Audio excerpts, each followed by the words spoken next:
Yes. Okay, we're ready. Commissioner Fritz, if you would lead us off, please, if you would tell us why we are here and briefly explain the measure, please. Bob Salinger from Audubon and I are going to tag team on this. Essentially, Okay. I believe that the Water Bureau and the City Council should determine the appropriate uses of Water Bureau properties and allow public use where the public and the council decides that that should be, and should be able to use the Water Bureau's funds to do that. So could you just clarify for people watching this, Commissioner?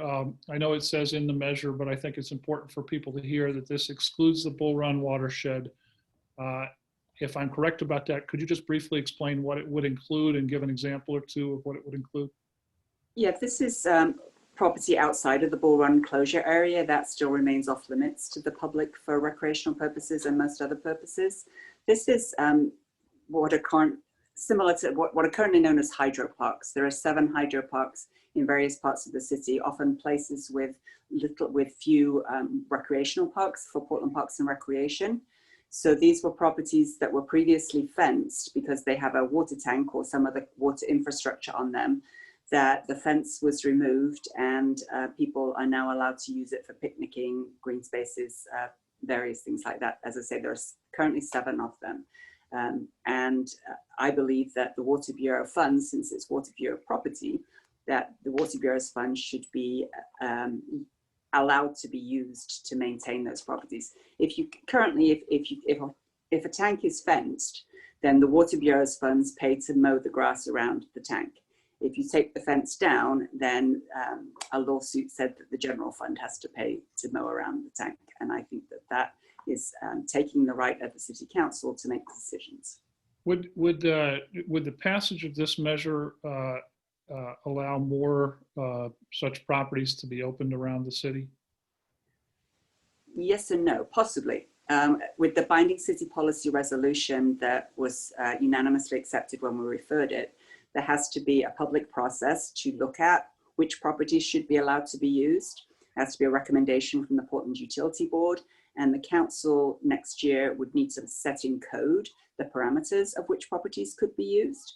So it's not a free-for-all that just, and in fact, it takes away the ability of an individual water commissioner to make decisions by themselves. It makes the public and the council responsible for those choices. But are there, I haven't looked at an inventory of Water Bureau properties. Are there several other properties that potentially could be, if that whole process you just outlined were followed, that we could be adding to the inventory of water parks or facilities that are available to the public that are now off limits?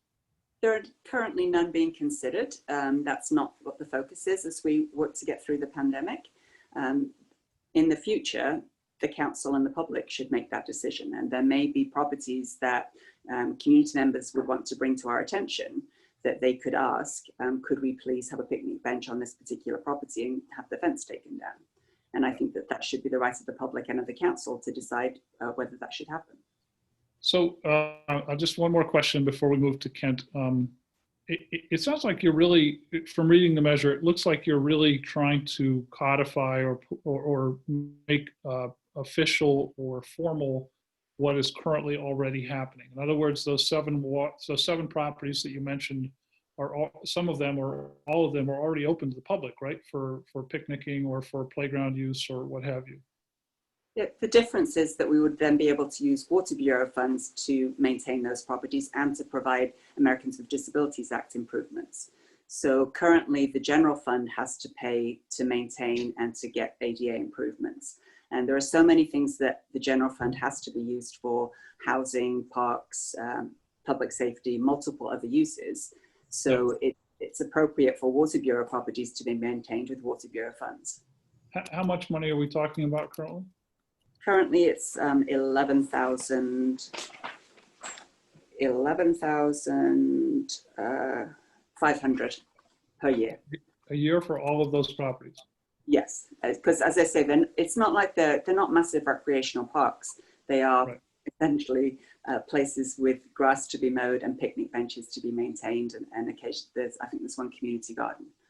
But what's not being done because there's no money for it is the ADA compliance, which is important. These sites are not, a lot of these sites are not ADA compliant. And so in order for the Water Bureau to upgrade sites to make them compliant with the American with Disabilities Act, that needs to be funded. And we think that's a matter of equity that's very important. Because otherwise we might have to fence them off again. If we can't provide the ADA improvements because there's not enough general fund, then the other solution to comply with the Americans with Disabilities Act is to let nobody access them. Okay, great. Well, let's stop there and ask Kent Crayford to provide a rebuttal. Kent, why is this a bad idea? Well, first off, I want to make sure everybody knows this is not a simple housekeeping measure. This is a major change to the city charter, Portland's Constitution. This wasn't a Scrivener's error by the authors of the charter. These were purposeful protections built into the charter to protect ratepayers. As you know, the city council has unfettered ability to raise water rates. They could raise water rates as much as they want in a year, and there's no limitations on that. We've seen very significant water rate increases over the last 20 years, which make Portland have some of the highest water rates in the country among major cities. And we've also seen abuse of those water funds. As you guys know, over the last 10 years, we saw quite a bit of abuse of the water fund being used for projects that had little or nothing to do with the provision of water services. We, ratepayer groups, challenged those expenditures. We took the city to court and we won a $10 million settlement, and the Water Bureau had to pay back the ratepayers for those expenditures. And the reason was that those expenditures weren't reasonably related to the provision of water service. And what this measure would do is it would take that judge's ruling upholding the charter's protection for ratepayers, and it would just throw it out the window. And while Commissioner Fritz correctly says that we're only talking about $11,500 per year currently, there's no telling what future city councils might do if this door is opened. We could be talking about millions of dollars potentially down the road. So there's a reason that this charter protection is in place. It's an important safeguard to protect ratepayers and make sure that their water bills only fund water services. And we think it's a very important safeguard to keep in the charter. And that's why we oppose this measure, and we hope you will too.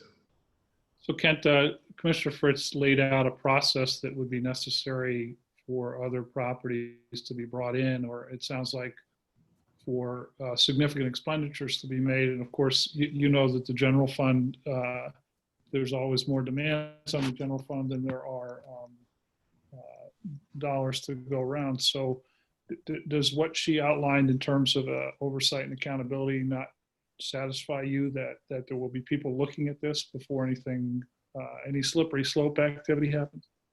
Well, that's a process that Commissioner Fritz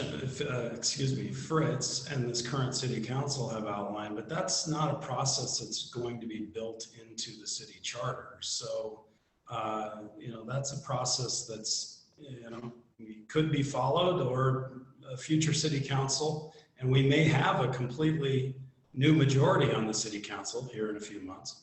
They could take that process and throw it out the window. So it doesn't give me much comfort, no. It's binding city policy that the council has to do that. And it has to be in code before any expenditures can be made. And when code is changed, there's a public process for that as well. Sure, and 3 new votes could change the code. Well, this actually is a safeguard because it requires the whole council to vote and not just an individual commissioner assigned to be the water commissioner. I'd rather put more trust and protections built into our city's constitution than into the whims of a 3-vote majority on the city council. That to me is very small comfort for ratepayers. Kent, you've heard the description of the properties. You've probably seen the map, and we all know, or I think everybody on this call knows at least, that there have been abuses in the past, and the judge addressed at least some of those, maybe all of them. It just feels to me like this is a pretty small ask, and that it's a common sense ask, because there is the Water Bureau does own a lot of property. The city is short of park space, particularly in underserved, low-income areas. I guess I'm wondering if you're, you're looking back to the bad history and imputing, bad motives or potentially bad outcomes to something that's relatively benign. Well, it is a pretty small ask when you quantify it as $11,500 per year. But I wonder, if it's such a small ask, why are we going to the trouble of changing the city charter? And the only reason I can think of is that eventually they want that number to grow. If we're only talking about $11,000, why are we putting this on the ballot? Why are we going to the trouble of having a campaign? Why are we having this discussion right now? The point is that this protection in the city charter serves as an impediment to potentially future greater ambitions to spend water fund monies on things that are incidental to the provision of water services. And that's a key, I think, contract with the ratepayers right now, is that when you get your water bill, you're under the reasonable expectation that you are paying for water service, not that you're paying for incidental uses of Water Bureau property for which there are no limits built into this measure or this new charter language. So I think this could be a slippery slope, a Pandora's box, I mean, whatever you want to call it, but it certainly gives a 3-vote majority on the city council a lot of ability to raise water rates in the future to fund incidental uses of Water Bureau property, and that's concerning to us. Commissioner Fritz, could you address that? Why are we changing? Why are we making a significant change here for $11,500? Well, first of all, I think it should be clarified that the public and the council has the responsibility for how Water Bureau funds are spent, rather than affluent lawyers filing lawsuits and getting rich off them. Secondly, if the public wants to be able to use more Water Bureau properties, then the public should be able to request which ones they want to use and to get the City Council to fund them. And then finally, there do need to be Americans with Disabilities Act improvements for them, which we're not allowed to use, which we can't use general fund because there isn't enough of it. So then the alternative will be to fence off the properties again. And people will lose the precious green space, the hybrid park that they've now got, which is their only park in their neighborhood. And to be clear here, it is $11,500 a year over the last several years. The ADA compliance is $1.5 million. That would be ameliorated over several years so that it would not increase rates. The city did an impact statement that showed that that could be done. But this is to take a very, very good program. I mean, this is a really wonderful program where they have pulled back the fences, created community gardens, playgrounds, picnic areas in places that were basically in the middle of neighborhoods, but no one could access. You had to stand outside the fence. And turn them into these incredible neighborhood amenities. The majority of these are in underserved neighborhoods with low-income neighborhoods, more diverse neighborhoods.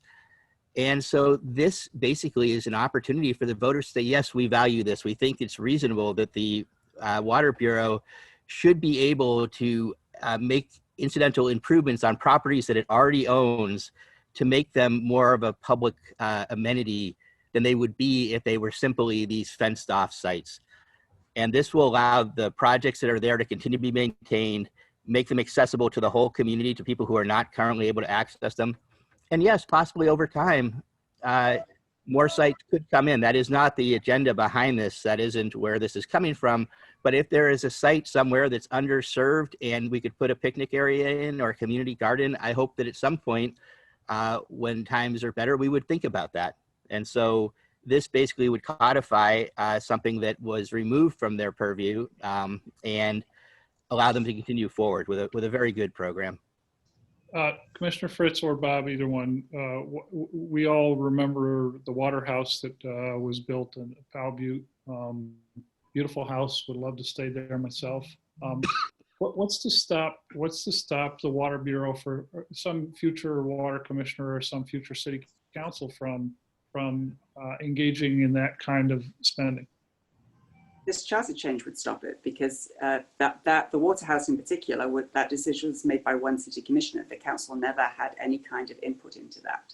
So this charter change would only allow the uses that are set into code. So if a water house, which will not be one of the uses, I can guarantee it, were proposed in the future, it would be very clear that that's not an allowed incidental use. And every year there's a report to council on how much money has been expended, and that the council, as part of the budget process, would need to approve again each of the allocations. So it actually makes it much more transparent, and it helps to correct some of the problems of the past. You know, with due respect to Commissioner Fritz, she can't guarantee it. She won't be a commissioner here in a few months. The process that she's outlined, which will be codified in city statute, can be changed with a simple 3-vote majority on the city council. But what's more, this is our city charter. This is the Constitution of Portland. This will survive this current city council, the next city council.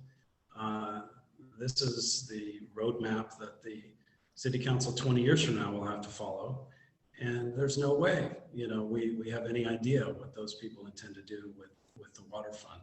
So absolutely, could they build a caretaker's house on top of Powell Butte with this charter change? Yes, they could. They could build an amusement park on top of Powell Butte and use your water funds if they wanted to. Now, that might be a little extreme, but the point being you is— promised me an amusement park several times previously, and I never get an amusement park. You just gotta keep trying, Aaron. Let me read to you really quickly a sentence from Judge Bouchon's ruling in 2015. Quote, "Of course, the issue is not whether the city can spend public money to improve and maintain these parks. Clearly, the city can do that. The issue is whether the city charter authorizes city council to spend money from the water fund for those purposes. This isn't about the uses. They talk about the parks, they talk about ADA, they talk about all sorts of things. All those things are good. I don't personally have any objection to hydro parks. My kids go play at the Sabin Hydro Park all the time. The question is, who pays for these and other future parks? The city charter says you can't use water bill money to pay for parks. And we believe that that important ratepayer protection should remain in the city. Let's talk about benefits and burdens here actually for a second, because I think that's an important element that we haven't discussed today. The Water Bureau owns a lot of infrastructure. It's spread across the city. A lot of it is in underserved neighborhoods. That can either be an amenity or it can be a burden. Right now, you know, if without these hydroparks, if you have a water tower in your neighborhood, you basically have a couple of lots, maybe several lots that are fenced off with a big piece of infrastructure in the middle of your neighborhood. Again, more often than not in our underserved neighborhoods. So they bear the burden of having that in their neighborhood. And I think should be within the purview of the agency to make those facilities as publicly friendly as they can be. And by pulling back the fences, allowing picnic tables, and I do think your example is very extreme, Kent. I think that we're talking here about picnic tables, maybe a swing set and a slide, a community garden, and a pathway that everybody can use. That is a reasonable thing to provide to neighborhoods that are asked to also bear the burden of all this infrastructure as well. And that is a reasonable thing for a public works agency to have within its purview. This isn't a very expansive charter amendment. It's a narrow charter amendment that allows a good program to continue. and that's all it does. You know, Ken, Ken, maybe- you want to respond to that? I'm sorry, repeat that. I said, do you want to respond to that, or is there, if there's anything you haven't said, if you'd like to bring up any new information, we're running low on time here. Well, again, this is perhaps a small change in language to the city charter, but it opens a huge door. The things that Bob is talking about are all very wholesome. It might be popular. There may be a lot of political support. But what we're talking about is gutting one of the last few ratepayer protections in the city charter. And that is, over a long-term historical standpoint, a very, very unwise decision. We need protections in our city charter to protect ratepayers. They were put in there for a reason. We have seen abuses in the past. We currently endure very, very high water rates. Over time, as budget pressures increase, if the city council is given this opportunity, they will be under increasing pressure to use the water bill as a cash register for, quote, incidental purposes. We should not allow them to use your water bills as a cash register for incidental purposes. We need to vote no on this measure. Okay. Commissioner Fritz, last word. I think Kent maybe hasn't been following the budget processes in the last few years, that actually there's a lot of scrutiny over the Water Bureau and Environmental Services rates and an intense pressure to keep them as low as possible. So I think the idea that a council in future is going to treat this as a cash cow and cause the rates to rise is nonsensical. But also, you know, Ken says, why have this? But then he says that the charter says you can't do this. So that's what this measure is doing, is giving future councils, and more particularly the public and the Portland Utility Board, the right to weigh in on this decision rather than leaving it to lawsuits. Okay, this is fantastic. Thank you all for joining us today. I think we've got it. Thank you so much. Thank you. Appreciate your interest. Okay. Bye. Take care. Good luck with the rest of your interviews. Thanks.